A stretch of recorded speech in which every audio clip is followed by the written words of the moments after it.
അപ്പുക്കുട്ട, ശ്രീധരന്റെ പുത്ര, ഇന്ന് നീ എന്റെ കയ്യിൽ നിന്ന് രക്ഷപ്പെടില്ല. ഇതുവരെ നിന്ന് നേരിട്ടവരൊക്കെ നിന്റെ തകിട് കണ്ട് പിന്മാറി. നേരിടുന്നവരുടെ മുന്നിൽ നീ ജേതാവാകും. ഇത്തവണ നിന്റെ വിജയം ഒന്ന് കാണണം. വനിതയൻ പൂജാമുറിയിലെ ഹോമകുണ്ടത്തിൽ ചമതയിൽ മുക്കിയ രാജിക രക്തം വീഴ്ത്തി. മന്ത്രം ചൊല്ലലിന്റെ ഒടുവിൽ ഇലക്കീറിൽ വെച്ചിരുന്ന ചുടലഭസ്മം വാരി അയാൾ നെറ്റിയിൽ പൂശി. നേരിട്ട് കാണുമ്പോഴല്ലേ അവനെ കീഴടക്കാൻ കഴിയാതെ പോകുന്നത്. അരൂപികളോടവൻ എന്തു ചെയ്യുമെന്നറിയാമല്ലോ.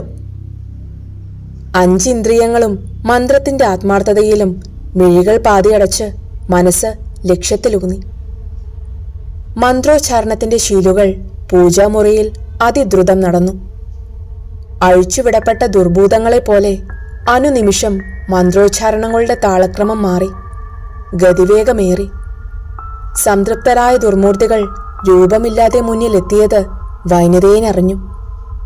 വേണ്ട നിർദ്ദേശങ്ങൾ നൽകി.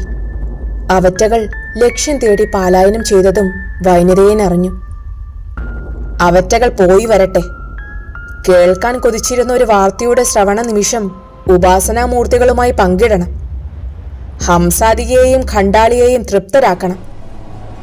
ഈയിടത്തെ ക്രിയകൾ അവർക്ക് തൃപ്തിയാകുന്നില്ല എന്നൊരു തോന്നൽ. ഇന്നെല്ലാം നേരെയാവും. നേരെയാകണം. അപ്പുക്കുട്ടൻ കൂരിരുട്ടിലേക്ക് തുറിച്ചു നോക്കി. വാതിലിന്റെ ഞരക്കം കൂടുതൽ വ്യക്തമാകുന്നു. ജാലകപ്പാളികളുടെ തല്ലലിലും ശക്തിയേറിയിരിക്കുന്നു. തുറന്ന വാതിലുകൾ ശബ്ദത്തോടെ അടയുന്നതും സാക്ഷ തനിയെ വീഴുന്നതും വ്യക്തമായി അറിഞ്ഞു. ഇത് അപകടമാണ്. അവന്റെ മനസ്സ് മന്ത്രിച്ചു. ആ കാൽപെരുമാറ്റം തന്നെ സമീപിച്ചിരിക്കുന്നത് അവൻ അറിഞ്ഞു.